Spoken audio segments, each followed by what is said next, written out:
It's that time of year again, the Electronic Entertainment Expo, or E3, where all three major video game companies, Nintendo, Sony, and Microsoft, duke it out in the battle for video game supremacy. 5 years in, and we are at the peak of the 8th generation console war, with a new contender that has the fastest growing user base in years. First, let's talk about Nintendo and the Nintendo Switch. Nintendo is on a roll with the Switch. Selling over 15 million units in just 1 year, it is a massive turnaround from the ill-fated Wii U, which sold only 13 million in its entire 5-year lifespan. Last year was an incredible year for Nintendo, with not one, but two Game of the Year winners, The Legend of Zelda Breath of the Wild and Super Mario Odyssey. The Switch also saw other highly acclaimed titles such as Splatoon 2 and Mario + Rabbids Kingdom Battle. But one big improvement the Switch has over the Wii U is third-party support. Games we thought we'd never see come to a Nintendo's console, such as Doom 2016, Skyrim, and LA Noire. Indie support on the eShop has been incredible as well. And of course the Switch has seen several Wii U ports, such as Mario Kart 8 Deluxe. Add that to the fact that the Switch is a portable / home console hybrid and a $300 price tag, and you have a huge success in your hands. 2018 is also looking pretty good for the Switch, thanks to two Pokemon spin-offs, Wii U ports of Bayonetta 1, 2, and Donkey Kong Country Tropical Freeze, third-party titles such as South Park The Fractured Butthole, Wolfenstein 2, Crash Bandicoot, and the recently announced Paladins, and more indie titles such as Bloodstained Curse of the Moon.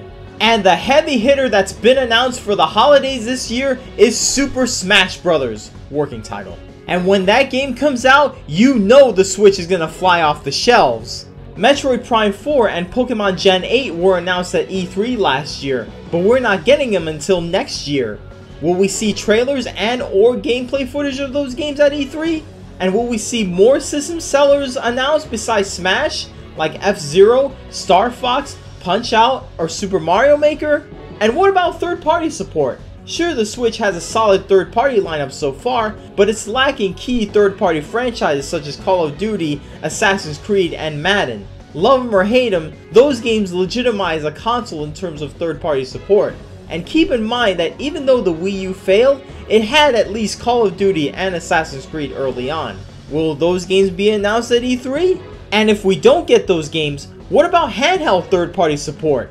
Seeing as how the Switch can also be played on the go, it would be great to see handheld third-party exclusives that were previously on the Game Boy, Game Boy Advance, Nintendo DS, and 3DS. Will any of those be announced at E3 instead? And finally, what about Nintendo's upcoming paid online service? Despite it being much cheaper than its competitors, there's been lots of skepticism of how well Nintendo will handle the Switch's online service, especially given their track record of their previous consoles and the fact that there are already problems with the Switch's online in its current state. The two biggest problems are friend codes and the messy voice chat. Will we hear more info on this upcoming service? Will problems be addressed? And what about downloadable classic games? Nintendo has confirmed that the Virtual Console brand is officially retiring, but will we still see more classic titles besides the free NES games available with the paid subscription? Only way to find out is at E3 this year. Next up is Sony and the PlayStation 4.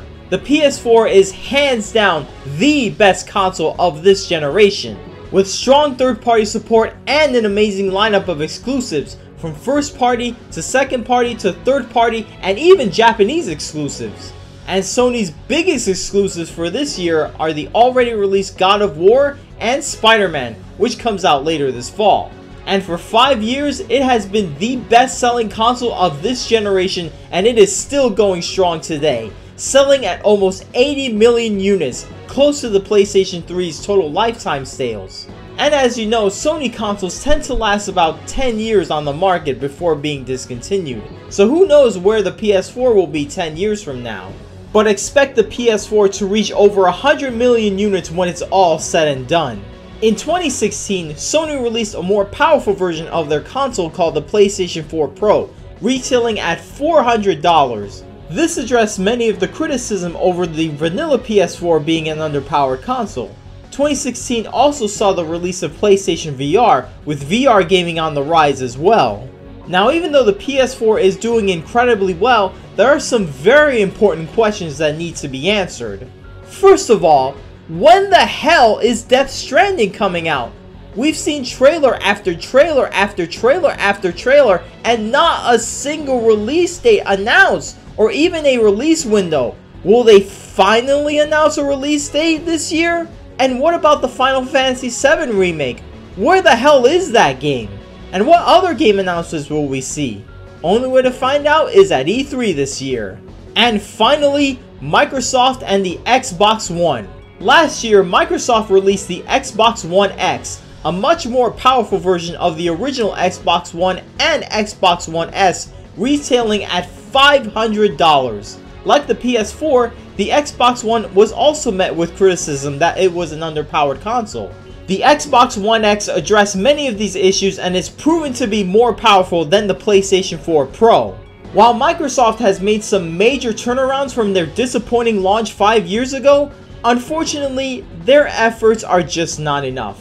Backwards compatibility and all these other features are nice and all, but there's one major problem. Where are the games? Most of the games announced and released so far are either multi-plats or quote-unquote Microsoft exclusives, meaning games that are on both Xbox One and PC but not anywhere else. And canceling titles such as Fable Legend and Scalebound don't help either. Then there's the disappointing sales. The Xbox One is not only getting its ass kicked by the PlayStation 4, but also the Nintendo Switch, which is only a year old. The Switch is likely to surpass the Xbox One in lifetime sales very soon. Can Microsoft drop some bombshells to turn things around? Will we see Halo 6 revealed? Only way to find out is at E3 this year. PC Gamer magazine returns once again with the PC Gaming Show. What PC exclusives and multiplats will be announced? Will we see new hardware? And will anybody address the cryptocurrency crisis? Only way to find out is at E3 this year. Who will come out on top? Who will deliver the best conference? And who will deliver the best games? All of our questions will finally be answered at E3 this year. Much like the previous years, you can watch all the E3 conferences on Twitch's official Twitch channel, twitch.tv/Twitch. But there are other ways to watch all the E3 conferences. Sites like YouTube, Facebook, and Twitter all stream E3 conferences as well. Fan pages of gaming sites such as IGN and GameSpot also stream E3 conferences. Here are the schedules for each conference. Microsoft's conference will air Sunday, June 10th at 4 p.m. Eastern, 1 p.m. Pacific. The PC Gaming Show will air the next day, Monday, June 11th at 6 p.m. Eastern, 3 p.m. Pacific. Sony's conference will also air that day, but much later in the evening and at night, at 9 p.m. Eastern, 6 p.m. Pacific. And finally, Nintendo's E3 digital event will air on Tuesday, June 12th at 12 p.m. Eastern, 9 a.m. Pacific. And to spice things up, I'll be posting my live reactions. How will you find them? All you gotta do is either follow my Twitter page or like my Facebook page. The links are in the description. There, you will see all my reactions to all the conferences, and I will use the hashtags E3 and E3 2018. So until then, I'm Allie-RX, and I'll see you on the other side.